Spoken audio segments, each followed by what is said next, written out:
Welcome to Five or Flop, a podcast for the best and worst historical fiction has to offer. I'm your host, Erin. And I'm Grace, and each week we'll be watching a different movie based on a historical fiction book to see if they're a five or a flop. Except for last week when we didn't do that, but now we're back. This week we're doing that. We're back with our bonus episodes. Do we want to reveal what we're watching? Well, I think we said last week what we were watching, but not if we were watching the regular movie or the musical. Yes. So we did make our decision based on what was freely available to us. As we promised to do. So we watched The Color Purple, the musical on HBO. Yes. And actually, I was wrong. I had said that it was on Prime.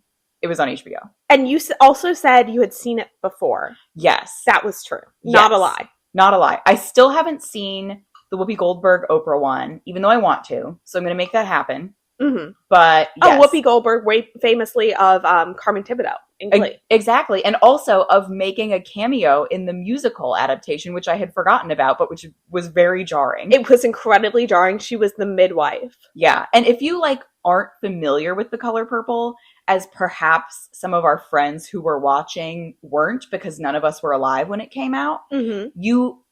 If you know Whoopi Goldberg is there doing a cameo because she was the original Celie, then you're like, oh, how nice that they got Whoopi Goldberg to do a cameo. But if you don't know that, then you're like, how the hell is this part with one line being played by Whoopi Goldberg? Yeah, no, it's truly incredible. She did a great job, though, as the midwife. But before we get into talking about the musical too much, what's new with you? I actually have had a great week going karma-wise. Okay. Which is I attended a Nats game and they won, which Big. Never happens. Were you able to get anyone to go to the game with you? Yes. Okay, good. Yes. I won't elaborate because I brought a date to the game. Oh, okay. But it was $5 Tuesday. Mm-hmm. And in the past, that has only been beer and hot dogs. But this year, they expanded the menu to include pretzels, nachos, popcorn, and fountain soda. Wow, I should have gone. Yeah. To be honest, though, popcorn and fountain soda should be below $5 anyway. Agreed. And I do have a little bone to pick that they were out of pretzels, so I was unable to secure one despite trying. But I'm not going to complain because the Nats really embarrassed the Marlins. They did a really bad job, and a foul ball came in the area of where we were sitting, so that was exciting. When you and Santiago went this summer, is that not who we saw them play? Maybe it was. Because Miami, right? Yeah. So it was, okay, yeah. Okay, well, come back because I think they were tied for losing. Okay. Well, I think the Marlins have done a little better since then. We have fired our general manager. So, he was holding us back. Things are looking up for us. Yeah. So I was proud of our boys. Great. And I love to go to the ballpark and have a hot dog. I love that. What about you? Well, speaking of Tuesdays, so this upcoming fall as a, I say requirement, but I was the one who had to seek out the training and nominate myself to do it in a convoluted way. I'm taking a certificate course at Georgetown, and by at Georgetown, I mean online from the comfort of my home, on Gen AI for team productivity, which I have some thoughts about AI that we're not going to get into right now, but I will be taking this course, and I think it's great because in the back of my mind at all times, I'm constantly thinking about if I should get an MBA or not. You are the super career girl. Yes, I am. Thank you. And if I were to get an MBA, I'd be able to apply this course for it. Mm-hmm. So, and plus I always think it's good to pursue learning opportunities and, bolster your leadership skills, et cetera, et cetera. But it's going to be on Tuesday nights from 7 to 9, which is fine for a couple of months. Yeah. And it's supposed to start mid-September, and the course has not been opened on Canvas yet. And I'm really stressed out. That's very classic professor. Also, Georgetown, obviously very highly acclaimed. The better the college, the more the professors act like that, to be honest. It's ridiculous. And I forgot about the anxiety that comes with it.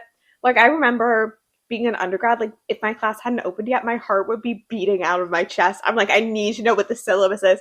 And obviously this class is, I don't want to say less important because I think all education is equally important in one way or another, but it's not determining if I'm going to graduate and get a career. Oh yeah.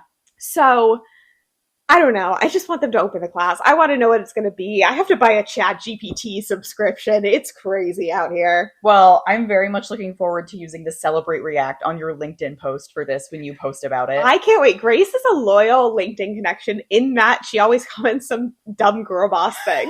And I love it because I do that to all of our friends. I will never like anyone's LinkedIn post. I will only Celebrate React because it is one of the few things that LinkedIn offers compared to every other platform that I'm like, this is better. And I love the support one too. Yes. I like doing that one. I think that one's crazy. Absolutely. I am a big LinkedIn updates for all of my professional accomplishments because it really does rub my ego. Well, I can't wait to see it. We love it. And now that we're in between pod seasons, as we've discussed previously, we have a little gap in our mandatory reading, I say, as we're both preparing by reading season 5 books right now. But aside from that, what have you been reading? All right. Well, I have been reading, as always, some of my romance novels. Okay. We're coming to the end of summer. Like, fall is coming. I don't really buy into the idea that you should start reading more serious books as fall comes. Like, because I guess I'm not really a big dark academia reader. You're not part of Lock In September? No, not particularly. But I do subscribe to the idea that you should read light books in the summer. Not that you should, but that it's fun to. And it's also like summertime, you're going to be outside, you're going to be at the pool, you're going to be at the beach. Like, you don't want to read something awful. Exactly. Not awful, but heavy. As you learned when you brought Johnny Tremaine to the beach. Exactly. Yes. And I brought some interesting reads to the beach with me recently, which I will get into once you're done, as I'm refreshing myself looking at my story graph. Yes. Well, I have not been to the beach recently, but I have been to the park, which I love to sit in the park with my hammock. I was going to today, and I was spoiled by the rain, so that sucks for me. But I read most recently a novel called A Sure Thing by Joanna Lowell. Okay. It was just okay, but I enjoyed it because this was the second book I had read by that author, and the main character was a trans man. Mm-hmm. And in the previous book that I had read, they were not the point of view character. He was just like a side character in like someone else's story. And because you weren't in his head, you didn't know that he was a trans man. You just thought that she was a normal female character. So the discovery of that was very interesting. But overall, it was like just okay. Yeah. You know, but I'll take it. It's fine. That's fine. Well, as I hinted, I was at the beach and I brought some Dear America books with me. Oh, yes. When Erin said that she was going to follow through on reading the rest of the Dear Americas, she was not just lying. No, I'm now up to, and I have my ranking open on my phone that I am referencing right now. And the difference between me and Grace is that I'm better and more thorough in my tasks, in that I'm reading all of them, including the new ones. Mm-hmm. So I don't know what your total count was, but my count is going to be somewhere in the 40s. I think there are 6 new ones. Okay. So I think I had 36 books and you'll have 42. I think so. Well, I'm up to 15. That's pretty good. And I read 2 in one sitting on the beach. Mm-hmm. The first one was One Eye Laughing, the other Weeping, which is part of the Barry Dennenberg universe. Yes. And this is the one where it's the girl in Austria, the Jewish girl during the rise of Nazism in Austria. She comes over to America and becomes an actress. And then I read A Journey to the New World, which is the Pilgrim one, which I remember not liking as a child. And I didn't like it as an adult either. And we disagree. I like that one. I was not a fan. But however, when she was the only girl in the New World who had her own stool, I was so happy for her. Oh, you know that she was holding that over other people's heads. I know. I'm like, this is big. But these kind of fell at kind of opposite ends of my list. One Eye Laughing, the other Weeping. It wasn't the best story, but the emotional impact of it was really, really good for me. Oh, yeah. It's intense. And A Journey to the New World was second to last. What's your favorite one so far? And is it one that we read for the pod? No. Voyage on the Great Titanic has been my favorite. But That's my second one. is A Coal Miner's Bride. Okay. And then my least favorite is My Heart is on the Ground. However, I also, bad. Not at the beach, but I did read Valley of the Moon. Oh, yes. Which I thought was substantially better than My Heart is on the Ground. That is one of the better ones. And even then, like, because there's 2 about lead female characters that are Native American. Not to spoil you, in my opinion, neither of them are good. Mm-hmm. And then Valley of the Moon is really good, actually. Yeah. But she's both Native American and Mexican. Yes. And it's very much like, I don't know. So it's hard to credit it completely because it's so Mexican steeped in terms of the culture. Yes. Because it's about the moment in time that California is getting taken away by the Americans, right? Mm-hmm. Okay. So, you know. So we'll have a different bonus episode dedicated to Dear America at a different point in time. Yes. Just like to provide a quick little update now and again. And it'll be a very long one as we compare our ranking lists, but they are 40 books long. Yes, they are. And we will not spend much time on all of them. No. All right. Well, now that we've talked for 10 minutes about nothing. Incredible. Let's talk about The Color Purple, the musical. Yes. So maybe people who are familiar with the book or the classic film starring Whoopi Goldberg and Oprah did not know that there was a musical. It only came out a couple of years ago. And the musical itself was on Broadway, I think in 2017. And it was on the West End a couple years before that. And this was the breakout role of notable Wicked actress Cynthia Erivo. Fun fact that I learned last night. So our friend Sarah saw it on Broadway with Cynthia Erivo. Ooh! And she said it was phenomenal. She said it's like one of her favorite musicals. And she said it was the only show she's seen where there was a standing ovation in the middle of it. And that was for Cynthia Erivo. And I don't know which song, but... Well, that was her first role. She won a Tony for it. Okay, Rachel Berry. Absolutely. I would highly recommend going to watch the Tony performance. It ends with her doing her solo song, I'm Here, but it also features Danielle Brooks of Orange is the New Black fame, playing Sophia, who is the Oprah character. Yes. And also does a fantastic job. And she is in the movie as well. However, Cynthia Erivo is not in the movie. The role of Celie is played by Fantasia Barrito from American Idol. And she does a great job, I think. Yes, I thought she was great. Yeah. She's very well cast. She sings very well. And she plays the character well in terms of, you know, she starts so low and then she comes up in herself as the film progresses. Absolutely. Well, much like the letter, let's start with my Letterboxd review. I was going to say, great jumping off point. I gave this 4 stars. Out of a possible 5. Out of possible 5. And first of all, that signifies that I really, really enjoyed this. And I thought it was incredibly well done. It felt so much happier than the book.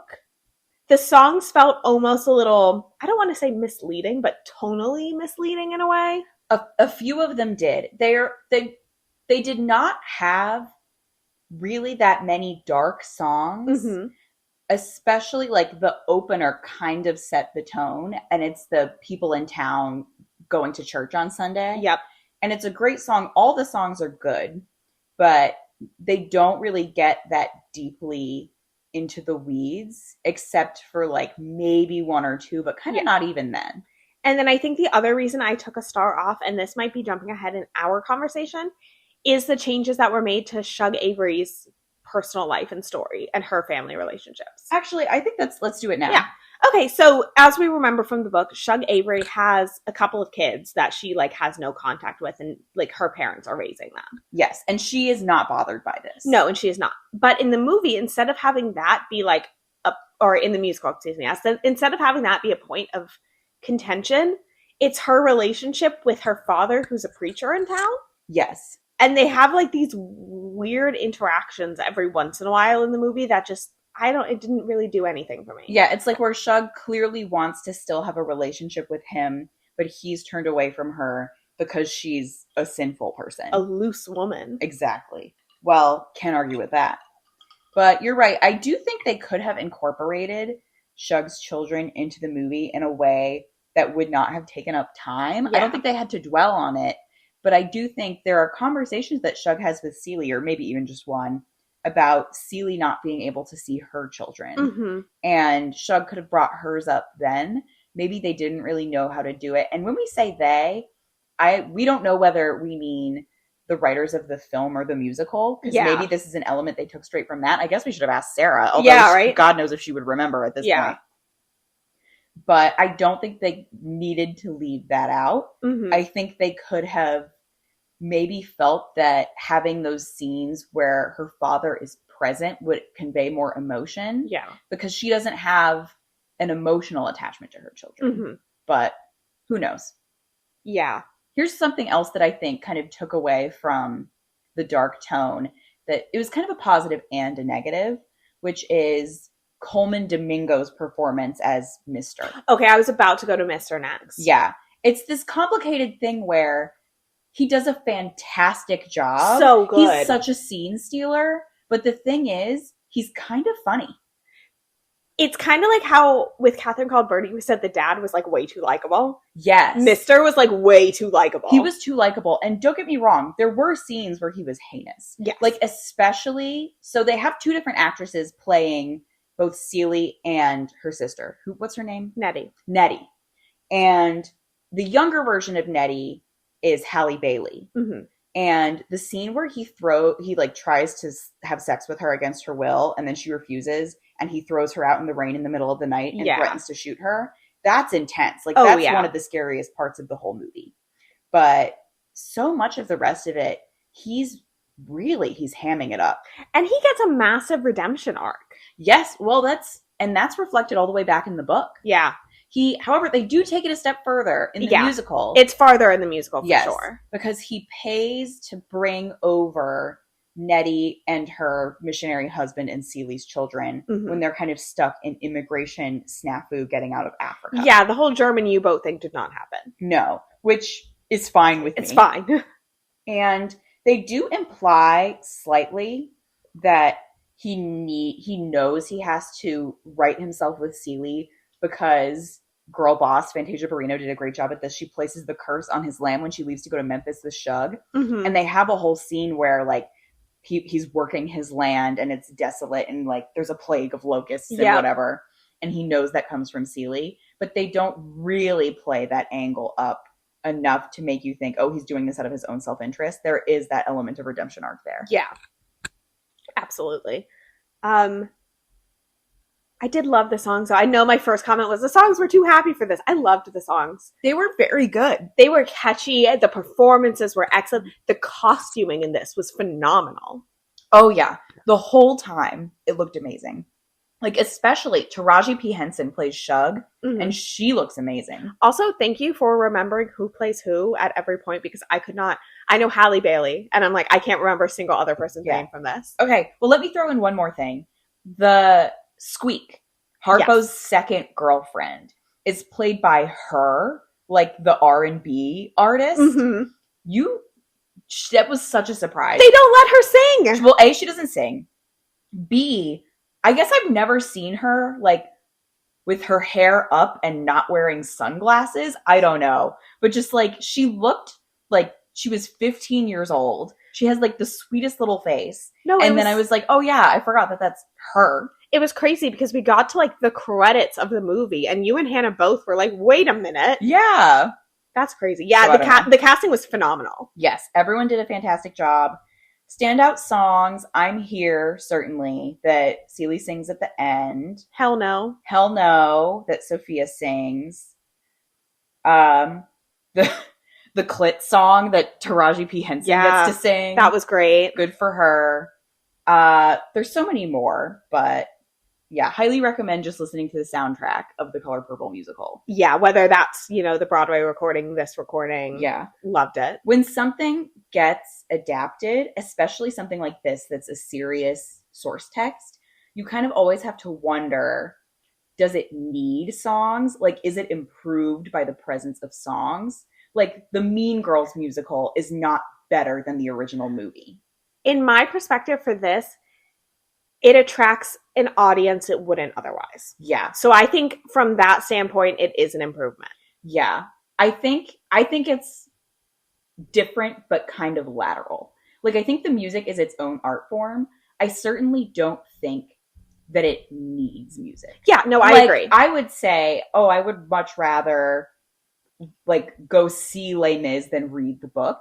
Mm-hmm. With this, they're two different things, but they're both like excellent pieces of art. Yeah. And I do think they managed to musicalize kind of tough material pretty well. Yes. So, for what that's worth. I think this was a crowd-pleasing movie.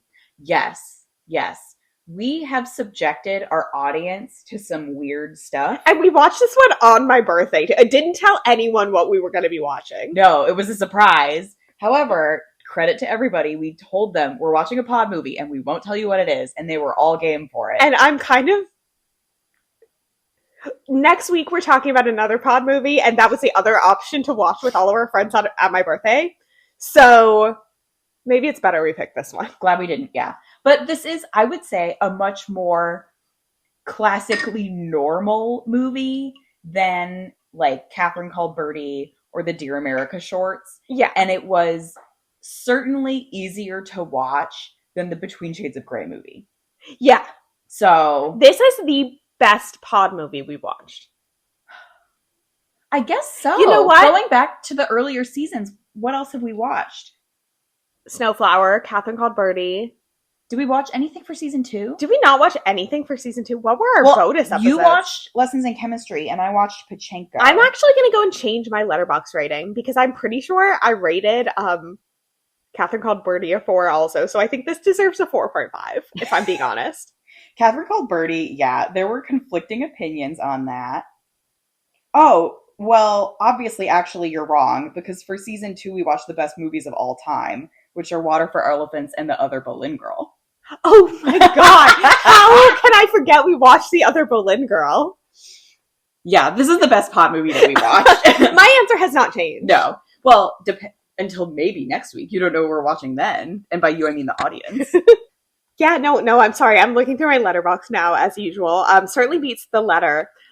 I have had Letterboxd, I think, for only 3 seasons. Only season 3 and on for the pod. Okay, I was going to say, I don't think you had it when we watched The Other Boleyn Girl. Could you imagine? 5. You would have given it a 5 Instant totally. 5. And right now, you'd probably revise it down to like a 3 or something. Actually, this is so unrelated. We just watched a 5 movie this week, like a genuine 5. What? Inglourious Bastards. Have you seen it? No, but people talk about it that way. It was crazy because I had watched like Pulp Fiction, which is another Tarantino movie, and I understand why people like it. It wasn't really for me. I feel the same way about Pulp Fiction. But I really enjoyed Inglourious Bastards. Okay. So, pod rec that is not pod related. Was that on your top 100 movies poster? We picked it without consulting the poster, but I think it might be. Okay, I would not be surprised if it was on No, the poster. that's the whole time we're watching it, we're like, it's probably on there. Mm-hmm. If we were to go back and make it actual top 100 movies poster with like actual movies, because ours is like kind of a shitty poster, it would make my version of the poster. Okay. And is that the version of the poster where you actually are like, these are my top 100 movies, or would it feature like all 10 Planet of the Apes or however many there are? No, it would be a legitimate 100, my top 100, the movies I genuinely consider the best. However, I think the first Planet of the Apes would make it. Listen, I watched it with you. The first Planet of the Apes is genuinely good. None of the others would make it. The first one and the first Jurassic Park, they would both be on it. Jurassic Park is on our poster. Okay, I still actually haven't seen the original Jurassic Park. Well, you and Kat doubted that we could watch all of them in time to still see the new one in theaters. Okay. And if we can get our asses to the movie theater, we can do it. Kat doubted. I didn't know you were doing that. You would have doubted. Well, I don't know. If anyone can do it, you can. That's true. We watch so many movies. Anyways, back to The Color Purple. Back to The Color Purple. Something I really like in the vein of costuming, they had Mr. buy a pair of her pants. Yes! And they were like these bright, glittery silver pants, and then he wore them in the final scene. They were the exact pattern. If you are like a certain type of person listening to this, you'll know exactly what I'm talking about. They are the fabric that if you were in a sorority in like 2012, if your bid day theme was mermaids, you would wear those as leggings. Yeah. That's the exact fabric that it was. I was frankly shocked to see them because it felt very incongruous for it being like 1945. Or like alien theme. There was like an ET theme at one of them in mine. Yes, like holographic silver sparkly. And by in mine, I mean at my university. I was not in a sorority, although I think I probably should have been. Yeah. There was a song about the pants that was also very good. Yeah. There was not enough lead up to the establishment of her making the pants. Yeah, agreed. However, I appreciate that the pants got a whole song, because by that point we were very, very close to the end of the film, and everyone was like, is that it? Like, what else is possibly going to happen? The pants. And then also, you know, her getting reunited with her sister after 20 years. Yeah. Whatever. I did like that. I think Kat was our only friend watching who had also read the book. Yes, and she read it like right around the time that we did. Yeah, and I think she was very pleased that it was not as dark as the source material. Yes, we got a text from her. Shout out Kat, when you're listening. Please, it's after her Bones. She'll be listening after her Bones podcast. Yes, of course. And she was like on page 1, and I already am considering just like switching to another book. But she bravely pushed through, and I think she was the one that was sitting there for a long time, like kind of like tensed up, like waiting for stuff to happen because she knew what was coming. But it was not an unpleasant watching experience. Yes. Although, of course, bad things happen. Yes. But it's bearable. And then like the happy ending is coming. I cried a little. I cried. I think the last thing I have specifically to touch on this, since it is for season 4 Reading Rainbow, the queer themes were much more subtle. Yes. But still very present and still very nicely done, in my opinion. Yes. For as far as the medium of film goes, I felt like I got plenty. Yes. The book goes into much more explicit territory, like about the sex that Celie and Shug have. And I don't think in the movie you need that to get the point across of like what that was trying to convey in the book. Absolutely. Like you're trying to convey, like, yes, in this literal sense, Celie discovering things about her physical body and pleasure, which you do see in the film a little bit. But also it's more about her loving herself, accepting herself, growing stronger in her self-confidence through her relationship with Shug. And that does happen. Which is also the more important part of the book, in my opinion. Yes. So it places the emphasis in the correct area, which works for me. Yes. Agreed. So I would recommend this. I definitely want to see the original movie. I would go see this live. I really liked it. Yeah. We'll make it happen. Both of those things. Although God knows when the next time the Color Purple musical is going to come through DC. But well, it's not playing on Broadway, is it? No, not right now. I was going to say, we could do another trip. Oh my gosh. Exactly. Exactly. Well, you're headed to New York kind of soon. I am. I'm going to see Oh Mary with my so sister. Exciting. We found out Jane Krankowski, and I'm probably pronouncing her name wrong, which is disgraceful because I love her so much, is going to be taking over the role of Mary.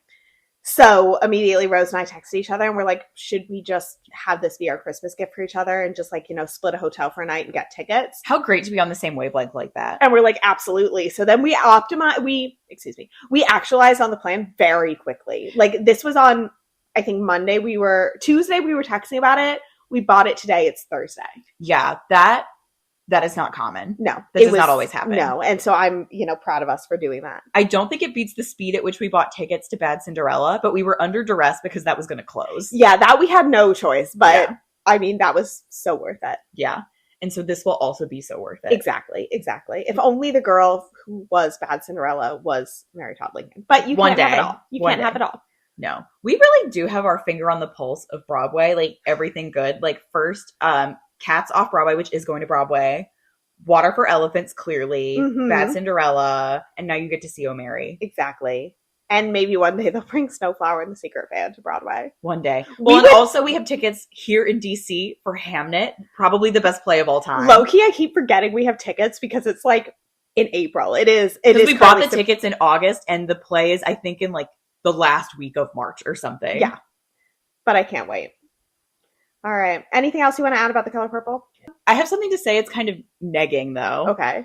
I enjoyed that there was less content about Nettie in the movie. Oh my God. Thank God there was less content about Nettie. Like, I didn't realize even until the end. You did get when she found this, I thought was a great representation. There's this scene, as in the book, of Celie finding the hidden letters and realizing that Nettie's been writing to her for all these years. And she reads them, and then there's some voiceover, and then you see, like, some scenes of Nettie playing out over the voiceover, but they're pretty stylized. It's not like a literal representation of what's happening. But I didn't realize until the end when Nettie shows up. So it's with all of the same characters as in the book. So it's Nettie, her missionary husband, who she stole from his dying wife, kind of, Celie's 2 children, and then Celie's son's wife. And you remember in the book, she had this whole plot line about having like traditional facial scarring. Yep. And when I saw her in the movie, she did not have it. And then I realized, oh, they cut that whole thing out. Yeah. And frankly, that's fine. Yeah. And I appreciate it. I didn't really need it in the book anyway, because it felt tacked on. Yeah. But in a musical, when your time is much more valuable because you have to spend some of it on songs, it would have seemed even more tacked on. Agreed. So glad that they dispensed with that. I will comment positively and say I did think the actresses that they got for the older versus younger versions of Celie and Nettie did look like each other. Yes, they did. So thumbs up there. Yeah, no, I think one day we should have a meta bonus episode where we rank all of the pod movies we've seen. That's a great idea. But I would, at this point in time, this would top the list. Yeah. So, well, this is normally the episode, the second to last bonus episode, where we have live the reading challenge for next season for you to guess the theme. If Grace works overtime, she could get it done for us in time. You also could go look at the reading challenge and guess what movies next season that could possibly dethrone The Color Purple as the best pod movie. Wait, that's a good one. And I have my guess based on one specific factor of what it might be. Yeah, then there is one in particular that people will be like, oh, okay. But we're not done yet because next week we're watching another movie. There's one more to go on the list, and that is The Handmaiden, which is an adaptation of Fingersmith. Yes. So if you're interested to hear our thoughts on that and then to hear the theme for season 5, you'll have to come back next week. If you can believe it. I kind of can't. No, I can't. 1, that we're still doing this. 2, to give ourselves the props, we turn these out pretty quick. We do. You should be grateful. Yeah. Like, we have never taken a break. Because even though there might be like 6 to 8 weeks in between seasons, that does not mean we get a break. No, we're watching movies and reading books, babe. We're watching the worst movies you can fucking imagine. Except for this one. But yeah, so in the meantime, you should follow us on social media, Instagram, Twitter, and TikTok at @5reflop_pod. You should go check out not only the season 5 reading challenge, but all of our other reading challenges are still live and will be until the end of time. If you have any pressing inquiries, you can always email us at 5refloppodcast@gmail.com and we might respond to you. Or you can fill out the recommendation form in the bio of all of our socials. If you have ideas for future pod books, pod seasons, pod movies, we welcome it all. And until next time, happy watching. Bye.